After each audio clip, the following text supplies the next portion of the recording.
Kimchi at Paolo Avellino, may weekend bonding umano sa Tagaytay. Usap-usapan ngayon sa social media ang umano'y weekend bonding ni Kim at Paolo sa Tagaytay. Ayon sa isang source na malapit umano sa dalawa.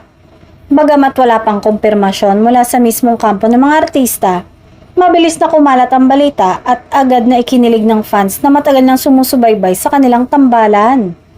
Ayon sa source, simple at low-key lamang umano ang naging bonding nila, malayo sa mata ng publiko.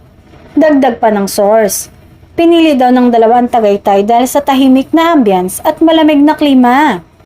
Perpekto para makapagpahinga matapos ang sunod-sunod na trabaho at commitments ngayong taon. Bagamat walang direktang larawan na magkasama sina Kim at Paolo. Para sa fans, sapat na raw ang ganitong balita upang umasa na may espesyal na namamagitan sa kanila.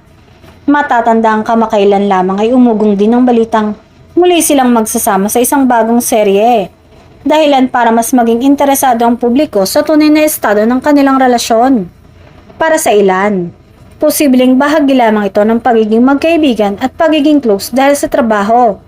Habang ang iba na may naniniwalang may mas malalim pang dahilan sa likod ng kanilang pagiging magkasama. Sa ngayon, nananatiling tikom ang bibig ni Kim at Paolo tungkol sa isyong ito. Hanggat walang opisyal na pahayag, mananatili mo na itong isang kilig rumor na patuloy na magpapaasa at magpapaintriga sa kanilang fans. Lalo na ngayong mas mainit pa ang usapan tungkol sa kanilang mga paparating na proyekto.